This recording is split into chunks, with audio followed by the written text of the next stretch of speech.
Hello, welcome to this UCL lunch hour lecture on a very important topic, mental health inequality. What can you do about it? My name is Keri Wong. I'm a professor of child and adolescent psychiatry here at UCL and the Pro-Vice Provost together with Professor Essie Widding for mental health and well-being at UCL.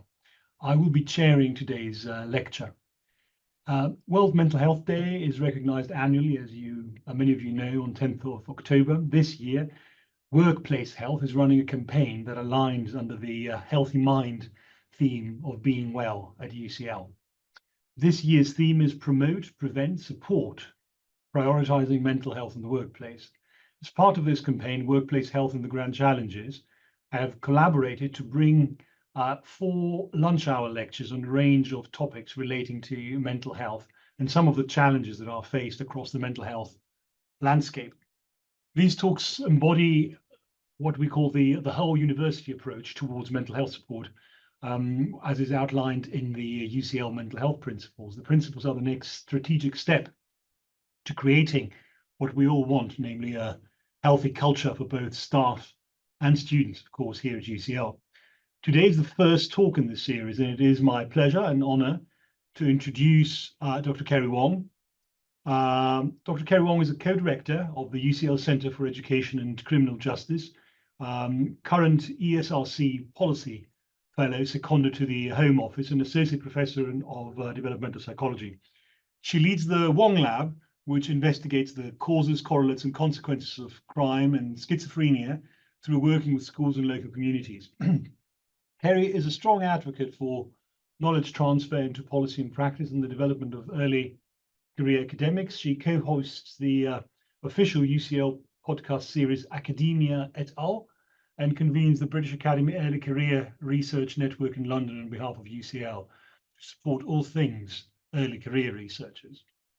Before we begin, I want to let you know that we will have some time at the end of the lecture for questions, and that these can be submitted at any point during Keri's talk by doing so on Slido.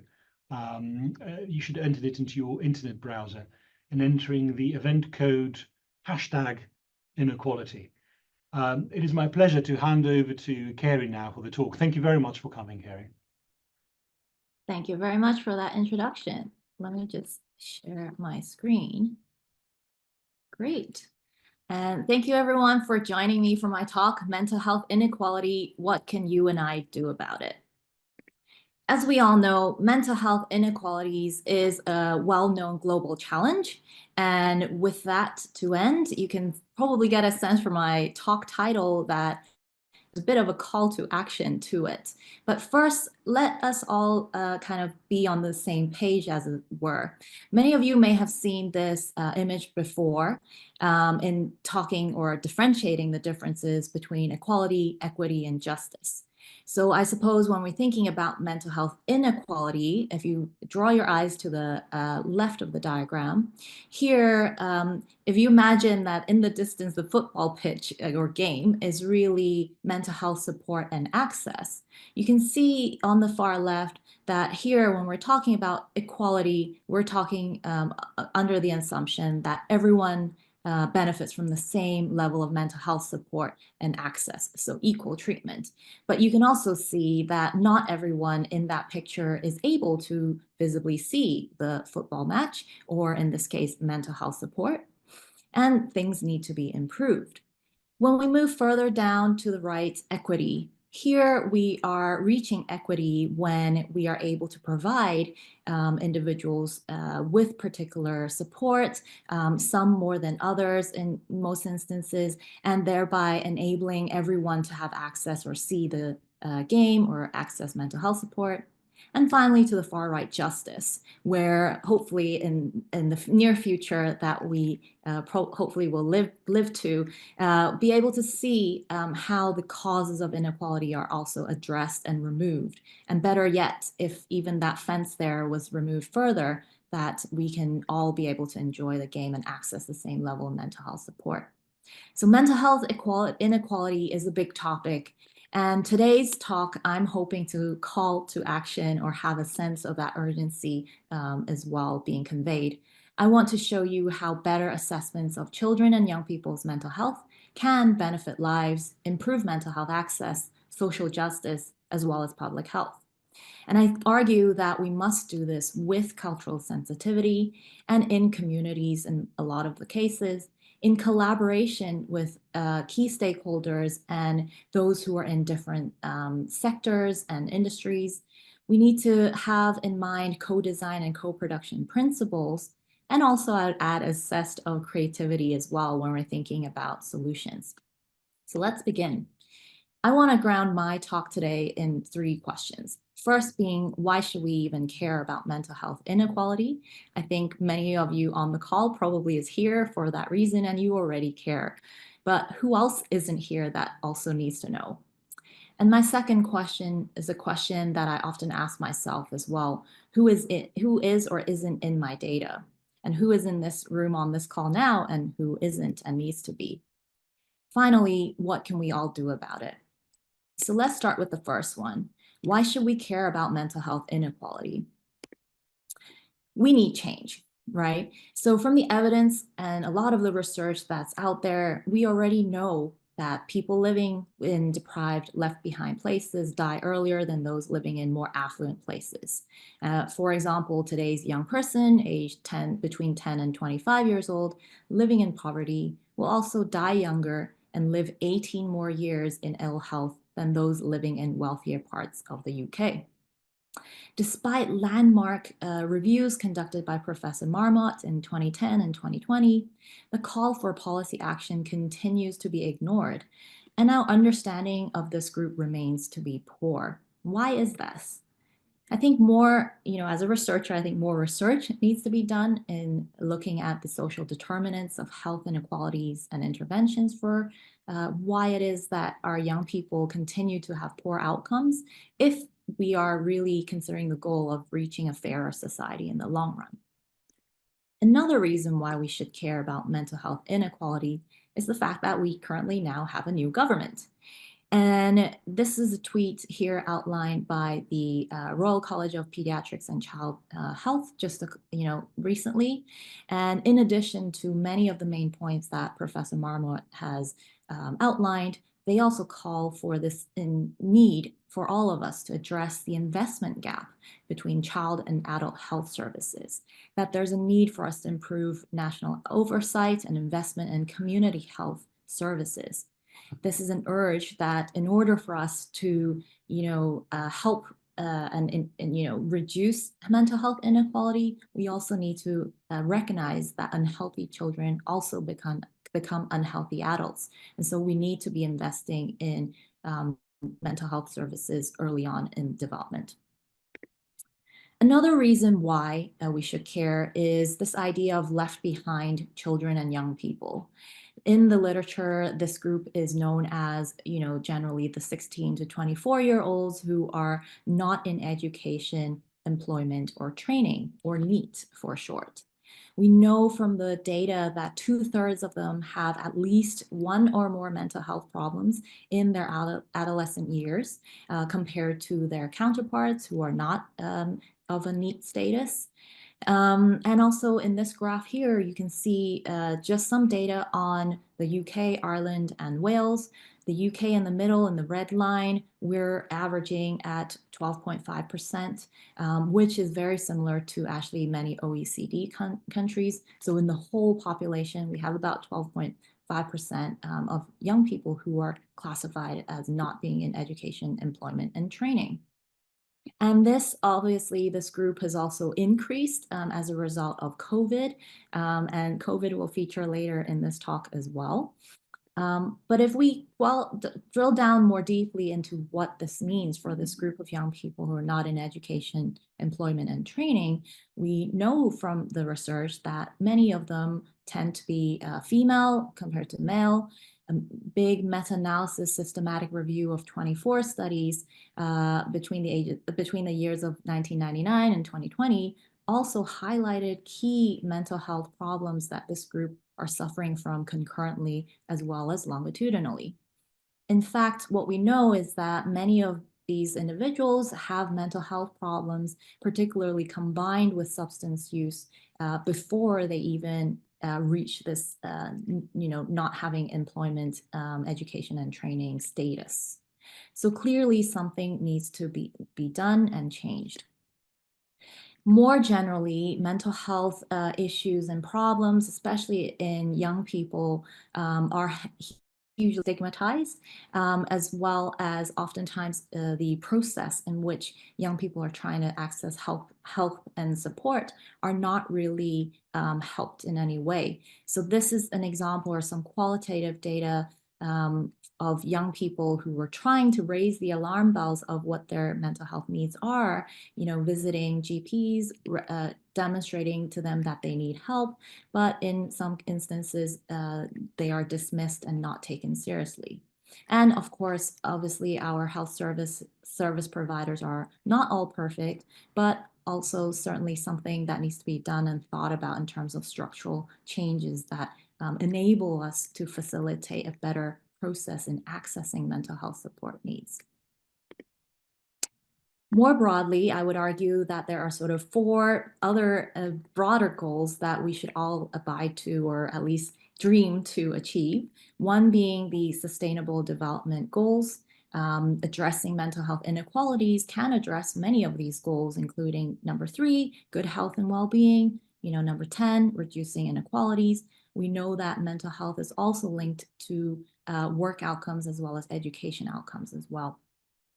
Then there's this idea, mental health being defined by the WHO as mental well-being that enables people to cope with the stresses of life, realizing their abilities for them to learn well and work well and contribute to their community. So this underpins both our individual and collective abilities to make decisions, build relationships, and shape the world that we live in. So it's really important that we address this.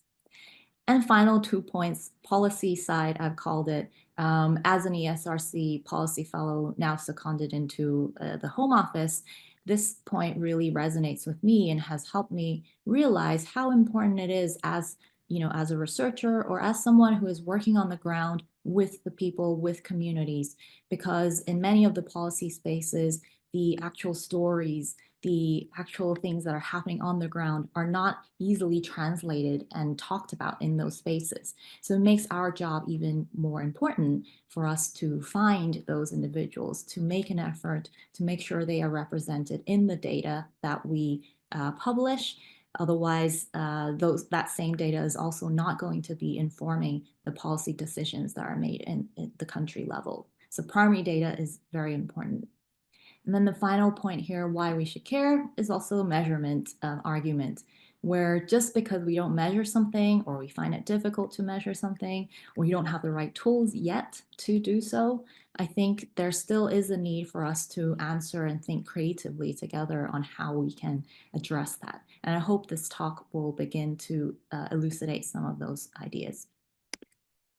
So moving on to my second part of the talk, which is who is or isn't in my data? And this is a question that I often ask myself and probably takes me back to early days of my career as a researcher.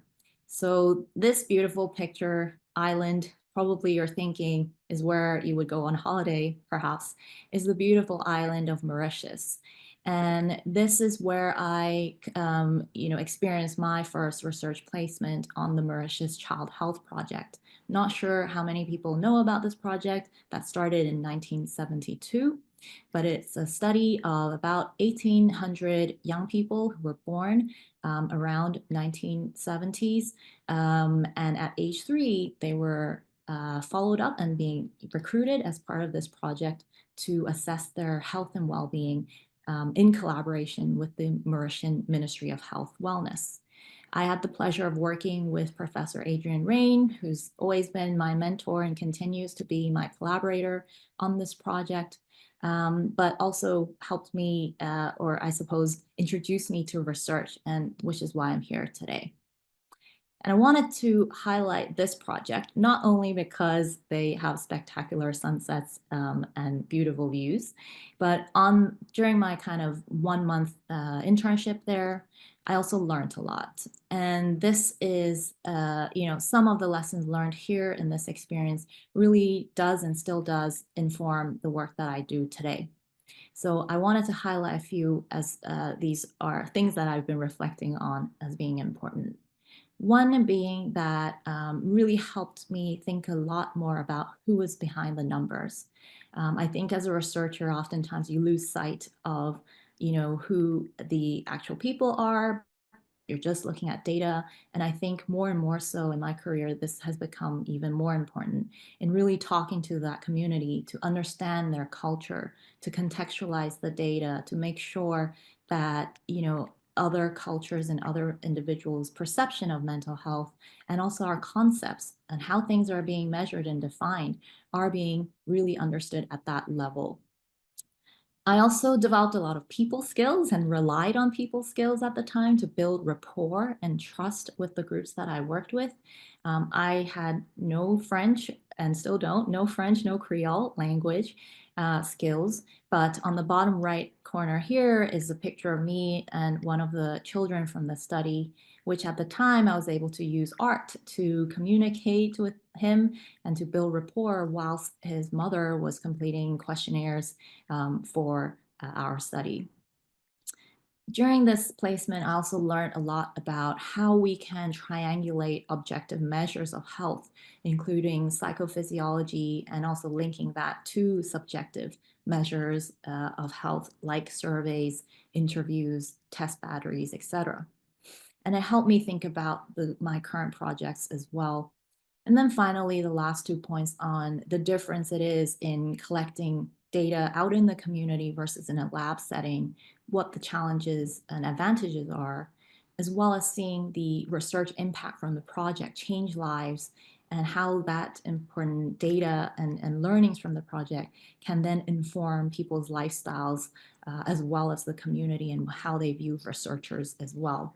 And I think all of these lessons learned there at that point really resonates with some of the things I've continued to do today.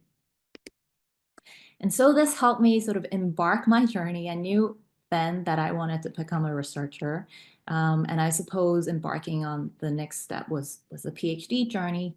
I wanted to understand how environment also interacts with people's experiences, perceptions of the world, across cultures, how cultures impact their understanding of trust in particular, and also how mistrust links in with mental health and well-being. At the time, the literature was primarily focused on adults, patients here on the far right, many of them who perhaps had extreme levels of mistrust, so persecutory delusions, patients with schizophrenia, etc. And on the other end of the spectrum, we had scholars looking at epistemic trust, how toddlers and babies learn about the world and gain knowledge. Whom do they go to for knowledge and whom do they trust with knowledge? And there seems to be this missing piece in the middle, which is focused more on the middle childhood, as it were, or adolescents, and their understanding and development of trust and mistrust in relation to mental health. So there we had it. I was gonna go and do a massive piece of work looking precisely at this developmental period, but also integrating culture into this. And it comes back to the point about measurement. Just because we don't measure it, we don't have the maybe right tools at the time to measure trust and mistrust in middle childhood. This was something that I was keen to explore further and then to learn actually it does exist. And it's just that we didn't have the right tools at the time. So as part of my PhD, I developed the first dimensional measure of social mistrust. When we say dimensional, it just means more than one item, I suppose. And here on the slide, you'll see the 12-item questionnaire of social mistrust I developed, looking at to what extent do children and young people feel like a target for others, or think that others are out to harm them, think that others worry about others trying to get at them, or think that people are following or spying on them. And what we realized when we gave this questionnaire out to 8 to 14-year-olds in the UK and in Hong Kong, many of them, thank goodness, were trusting of others, and only a small proportion of them were mistrustful.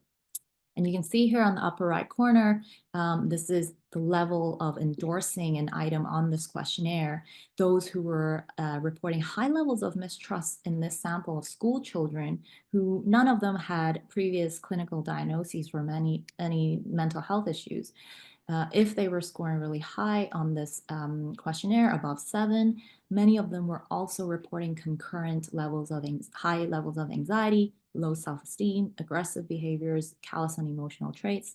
Many of them were telling us that they were victims of bullying. They also viewed others as being more hostile, etc. And you can see when we looked at how their self-reporting linked up with the social connections in the classroom, here on the bottom right corner is a map of a social classroom. Many of the children who reported high levels of mistrust were also telling us they were more lonely in class, they had fewer friends, they were least liked by the students in the class. So clearly something is happening and something needs to be done, especially when many of these children don't already have mental health diagnoses. And so since then, 2014, when I published the work, we know now that similar findings have been found in other countries and cultures. The questionnaire has been completed by over 7,000 other young people in 5 countries and translated into 8 languages as well. And we know that a small group of those who report high levels of mistrust also experience poorer mental health. And so further on from this work, the next question would be then, why is this the case? So I did a lot more work looking at, heritability estimates of mistrust, as well as opening, I suppose, a field for other researchers to now use the scale to then understand in their own cultures what mistrust levels look like in relation to mental health, despite this population not being one from the clinical setting. And so I always come back to then the question of who is in those classrooms. Mistrust is a very loaded word, and you would expect perhaps those who are highly mistrustful are not going to be in my sample. But luckily, using methods such as an opt-out option of capturing what whole class surveys are telling us, that has allowed us to still be able to capture some of these children. But I always now wonder and think, well, how about the children who are also not in school settings or not in research settings as well, which I'll come back to in a second. But I wanted to highlight a few things during COVID, as I mentioned, how COVID exacerbated mental health inequalities as well. During COVID, I launched an online survey called the UCL Penn Global COVID Mental Health Study. Since then, these papers have been published as a special issue by UCL Open Environment Journal, so you can look them up.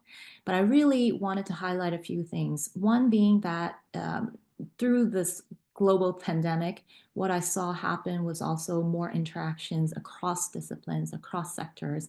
And at least I felt really excited about the prospects of conversing and learning from other people from different groups and sectors who are all trying to understand the impact of COVID on mental health, physical health, social health.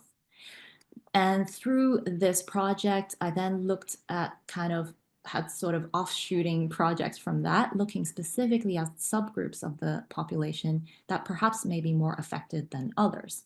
And the next couple of slides, I'm going to highlight a few of those to highlight a few findings from that work as well. The first came from my PhD student, Dr. Abby Jones, who looked at not just the mental health impacts that COVID has brought about, but also what are the environmental factors that also contribute to this. Here in our global COVID survey, where we had 3 waves of data collected 6 months apart from the beginning of the COVID lockdown, she wanted to look at how levels of depression and anxiety changes or not over the time period during COVID, but then also what are the factors that predict high levels of depression, anxiety, and so forth. In particular, she highlighted and found that females or from non-marginalized communities, and in our case, our sample had more non-marginalized community participants, those who are younger age, lower socioeconomic status, less access to outdoor spaces, and those who were living in more chaotic households were reporting higher levels of depression and anxiety. In a second sort of study that looked also at impacts of COVID on mental health, but this time looking specifically at how easy it was for people to go back into being more physically active post when lockdown lifted. So Dr. Tammy Hong looked at those who were physically active and those who were not as physically active in our sample, and went back to sort of interview them to follow up to see whether there are similarities and also differences across these two groups. To understand, as a clinician, importantly, how can we better support these groups in returning back to normalcy, or at least in terms of physical health, how can we encourage participants to also take up more physical activity now that they've been in this long cycle of being indoors and increased in sedentary behaviors. And in her line of work and PhD study, she showed that many of the participants shared this idea that they were nervous about contracting COVID again, and that COVID policies really impacted their lifestyle, but that they were also willing and think social prescribing as a solution recommended by clinicians would be something that they would be willing to take on as well. So I think through both of these pieces of work, it's important to think about not just the environmental impacts on our health, particularly mental health, but also to then next think about the solutions that we can come up with that could help our population as well. So in this third piece of work, we looked at working with young people in communities that were already living with existing inequalities. We wanted to really co-produce mental health support with them. And this is two kind of knowledge exchange projects that I did post-COVID. In both of these instances, we worked with a charity in West London, Jamal Edwards Delf Charity, and also a second, more recent project working with Islington Council. And we, as a team, co-designed and co-produced mental health and life skill workshops with the young people through interviews and focus groups, and then working with charity workers, counselors, as well as speakers and museum partners, we were able to provide sort of workshops that Islington Council as well as the charity can now take on and continue even though the research project has concluded. And so this is the research team and also the charity and council leaders. And this particular project really, I suppose, immersed researchers in the community, and we were able to bring in young people to continue to collaborate on projects and to continue and sustain that impact, including we created a podcast together with the Association for Child and Adolescent Mental Health, where young people talked about what it was like to work with UCL researchers. UCL itself formalized a strategic partnership with Islington, and our project was showcased as one example of such. And another impact piece, I guess, was when the young people or the student researchers on the project were able to share their COVID experiences on Independent Sage as representatives, almost as young people's voices, but also as researchers, student researchers who were helping or hearing from young people in the community as well, and what that experience has been like for them. So I think as a researcher, oftentimes we might think a lot about publishing the piece of work in a publication, go to conferences, give talks, etc. But also I think not to forget are also all these other pieces of the project that can then amplify the impact that we can have in communities. And we'll talk a little bit more in this next section, which is what can we do about it? I think there are 5 ways, or at least I've proposed 5 ways today. They're certainly not the only ways, and I hope that many of you on the call will share your experience and ideas as well. But the first one being that if you are a researcher, if you are an editor, if you are a funder, or even someone in the policy space, I think this idea of promoting interdisciplinary research is very important. So for example, one idea that me and my colleagues had pitched to the Association for Child and Adolescent Mental Health is a special issue looking at intersectional themes. So this idea that as psychologists, perhaps many of us focus on factors relating to the individual. We very rarely, or at least not actively, measure a lot of the things that are also in the environment that have an impact on our psychosocial health. And so we proposed to the editor, and thankfully the editors were supportive of this more interdisciplinary special issue that's going to be coming out next year. So I think if you're in an editor space or position, encouraging more of these interdisciplinary opportunities is going to be very helpful for research to also think and collaborate in those spaces and to break down silos that we are currently working in. Another piece is funding. I think that's massive. Luckily at UCL, we have UCL Grand Challenges, which really encourages interdisciplinary partnerships. Me and my colleague in architecture were very happy to be awarded one of the UCL Grand Challenges Mental Health and Wellbeing Pump Priming Awards, where we will be really looking at the impacts of community centers and spaces and what factors hinder or promote mental health well-being support for young people in that space. And I'll talk a lot about that in a little second. But thirdly, I think also this idea of policy. It's so important that, just because people are not measured or in your data set, they are then not represented in the evidence that we submit to policies, for example, or calls for evidence, and so end up not being represented in the decisions that are also being made.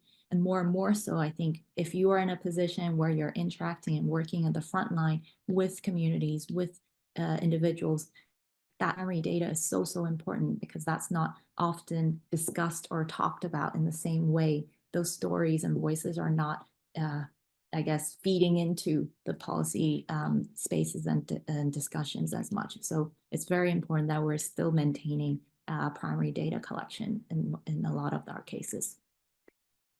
The second, I guess, suggestion is in co-developing creative, quantitative, and qualitative research methodology. I think a lot of times I mentioned that we might be more comfortable with quantitative or more comfortable with qualitative, but not really thinking the mixed methods as something that can help us really understand the big picture and the full picture. I think through my work and talking and working with community partners, I've also realized that we must be thinking more as researchers, working with them, first understanding what processes they have currently for data management, data handling, etc., but then also working with them to create solutions and data management systems that work for them.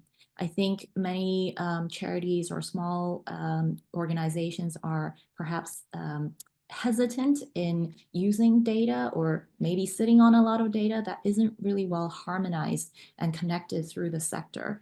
So how can we be, establish ways in which we can build a platform perhaps or databases that bring data together of different formats and be able to harmonize and understand what actually is the picture in the community.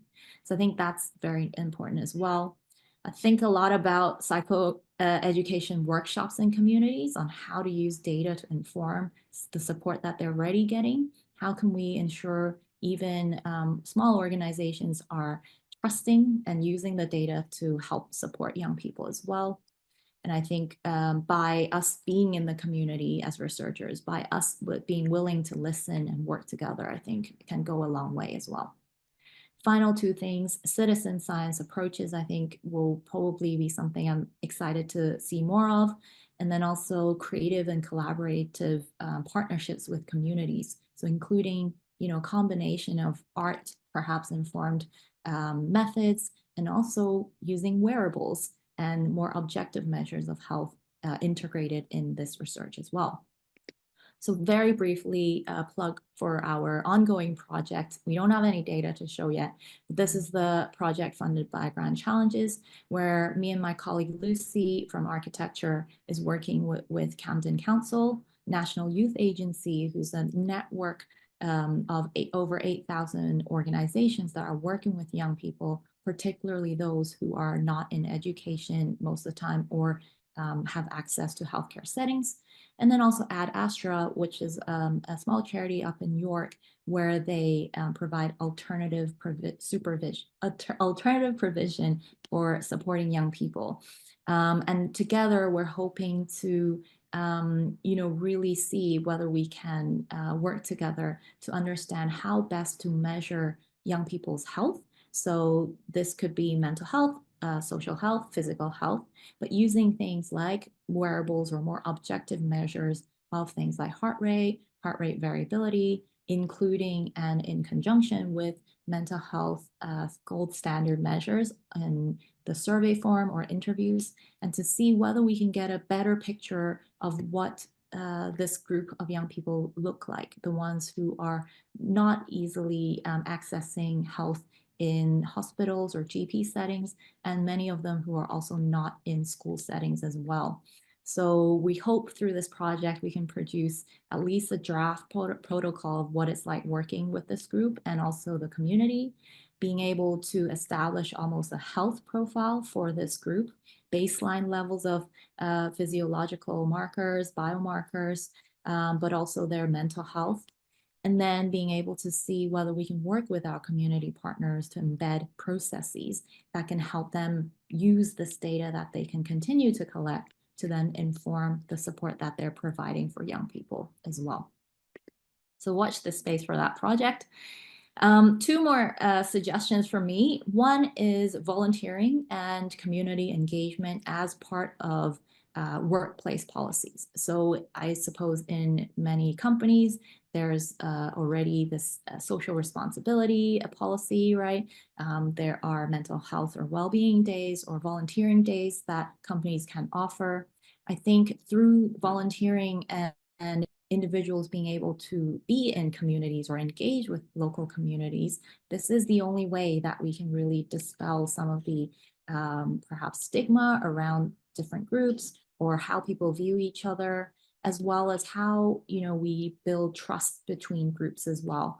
So one example where we've done this is I volunteer in Tower Hamlets with a small charity, and through a bit of funding from the British Science Association, I was able to help, I guess, teach young people in this youth hub to learn about how to make a podcast, to use, I guess, podcast skills or storytelling skills to then tell their own stories and what that community wants and cares about. I think from a researcher point of view, this is great because this community can now talk and share about their stories in the community, and also effortlessly as well and in an enjoyable, fun way. And for the community themselves, with things like funding cuts to community centers and closing of youth clubs, this is a really rich way of gathering, I suppose, voices or allowing young people to also speak about the importance of community centers and what this means for their families for generations as well. So giving voice to young people, empowering them with the skills to tell their story, I think are ways in which we can help communities as well and improve mental health inequalities in the long run. Final point here, well, two more. One suggestion is in promoting collaborations and conversations across sectors. For one example, I'm currently on an ESRC policy fellowship. This is where I'm seconded into the home office from UCL for 18 months. This has truly been a really rewarding and eye-opening experience. I think I'm in month 6 now, and I'm still every day learning a lot and probably doing more reflections than I ever have done in my life so far. But certainly thinking actively about how I can bridge the academic space with the policy space, where good practice lies in both spaces and how can we learn from each other. And certainly I'm seeing a lot more value in the work that we do also in academia, but also a bit sad about how some of this knowledge is not being transferred. And so thinking creatively and working with the people inside to think of solutions to facilitate that knowledge transfer is something I'm passionate about. One thing I wanted to highlight here on this slide as well on the right is an example of such idea. So UCL Epi Reviewer, they oftentimes, this is a software package that helps academics review the evidence in the field. And the mind map, or the map that you see here on the right, is an example where, as a researcher, this is more of the things that we can be doing now to help make the evidence that we sit on and we know about more accessible to the lay public, to policymakers, and those in government as well. So highlighting where the evidence is and where there isn't enough evidence, I think, is also equally important to inform the public about what the evidence really speaks for or not. And so through promoting more collaborations and conversations across sectors, I think we will gain a better understanding of how we are going to work together, and hopefully this means how we can use the knowledge better to help improve our society as well. Final call then, going back to my last point, which is working together. I think we can't do or achieve any of this without working together. And just as humans, as people, not as scholars or experts with very niche knowledge and expertise, I suppose, but really understanding and listening to each other through developing better child and culturally appropriate assessments of mental health, and also in and with communities that has the potential to benefit from this work. And again, I'm not going to repeat this, but we do need cultural sensitivity. We need to work with communities in collaboration with them and stakeholders. We need to think about and embed co-design and co-production principles, and also think creatively about what that solution looks like. So if you're in for doing that, please contact me and we can continue this discussion. And finally, I want to thank all the young people that I get to work with every day on my job, and I'm open to questions. Thanks. Thank you very much, Dr. Wong. Thank you, Keri. This has been really great, and I'm sure this is going to stimulate a lot of discussion. Can I use chairperson's prerogative and ask the first question? So it is a fascinating space to inhabit, the one between academia and policy. And I think you did say yourself that this was something where you reflected a lot, where you learned a lot, and all that. So for our early career colleagues who are considering kind of I don't want to say dual career necessarily, but a career that is mindful of the other, academia mindful of the policy and vice versa. What would you recommend? What would be kind of your top kind of recommendations and thoughts and reflections that you would like to share on this? You're hitting on a really big question, and something I probably need to feedback on at some point in more detail. But I suppose, the first thing probably is the fellowship that I currently have. It is something that they're continue to expand. So my cohort at the moment, we have 44 fellows, our previous cohort at 22, and they are looking to increase the cohort size in the coming years because they see the impact and importance that is having. And so I would say, as an early career academic, look out for that opportunity. It either would be end of this year or early next year where they're going to advertise this, and it's going to be across the UKRI research councils, so not just for ESRC, for example. So that's one. I think even more junior colleagues, I suppose, who are currently maybe completing their PhDs, there's also opportunity to be seconded to the parliament, for example. There's, I think it's called the post secondment opportunity. I know UCL itself, the UCL public policy team, they constantly post, and increasingly more of these sort of secondment opportunities between like 3 to 6 months is kind of what they're looking for. It's not long enough, I suppose, for you to feel like you've changed jobs, but I think it's enough time for you to really have the same reflections that I'm having right now, and then to also meet the people in the spaces that you wouldn't normally meet as well. So there are definitely more formalized schemes that early career academics can look out for. Yeah, no, that's very helpful. Any particular challenges that you encounter? Challenges. I don't see it as a challenge, but I think I've sort of adapted, as it were. But I think it means, really seeing others or being in different spaces and being in uncomfortable spaces to realize, oh wow, the level of jargon that we all use in our day-to-day academic life is not gonna fly in a different context. And I think for me, it's just thinking, oh, we just need to get out there a bit more. To talk to people in different spaces, not just in policy spaces, but in just general community spaces. Thank you. That's very helpful. I think related to what you were just saying, we have a question. I'm going to read out the name. It's in Slido. Kylie Melville is asking, what is one challenge you encountered in using co-production methods in your research, and how did you overcome it? Very good question, Kylie. And I know Kylie, so I'm glad she asked. I think there are more challenges than I could probably list, but one of the key things that I think is very important that you establish very early on is just how you must see eye to eye with your participant. I think a lot of times as researchers, we might go into a new space thinking, oh, we know everything. Or at least we do maybe in our very niche area, but also how others view us as researchers is quite important as well. And we need to change that a little bit. We need to make sure the people we co-produce with, they feel comfortable first in sharing, that they trust us. And that trust really takes more time to build than, a one-off session just trying to work together immediately on a project.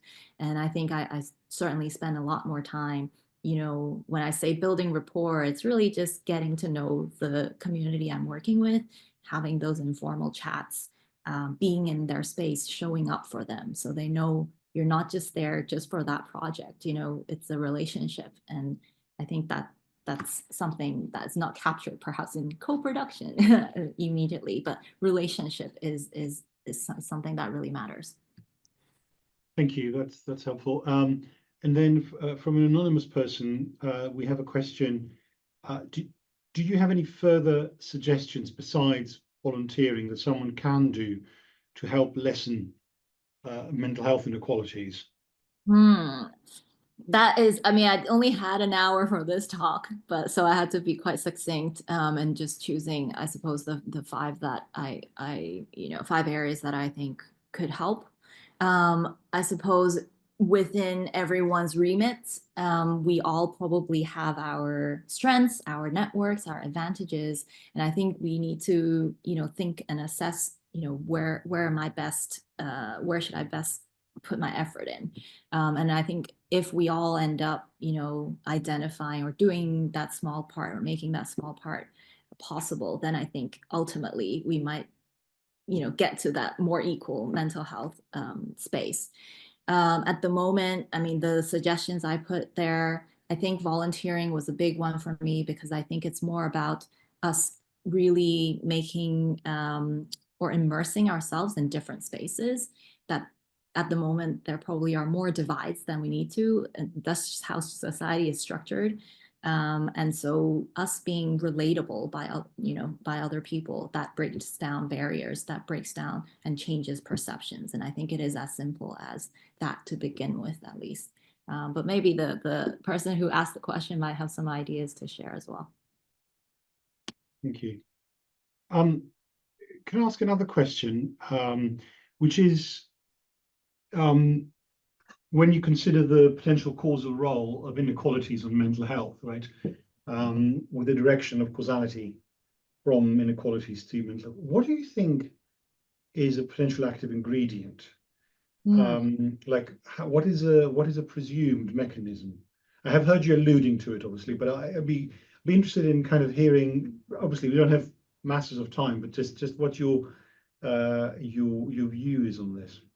I think so, based on the evidence and that meta-analysis I presented early in the presentation, there firstly is, a lot of studies that are cross-sectional. So even the longitudinal studies are far and few between.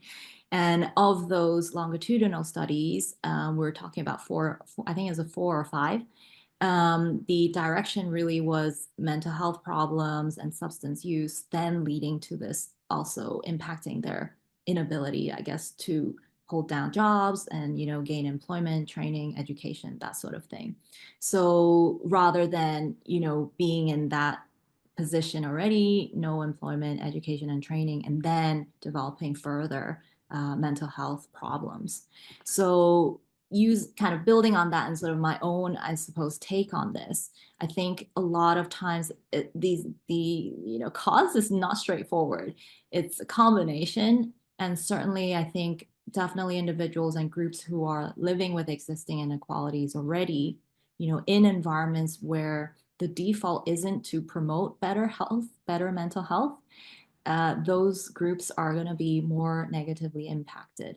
So for example, a piece of research that maybe one day I hope to do is to understand neighborhoods and also access to healthier options, for example, say for food and food options.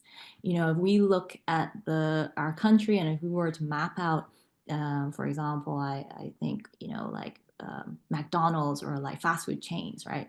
They are also probably, these unhealthier options are probably more likely to be in neighborhoods where it's not, that diverse in terms of health. A lot of these neighborhoods are also trying to cater to high levels of crime, or a lot of these young people there are also not in education, employment, and training. But that's not a fault of their own, so to speak.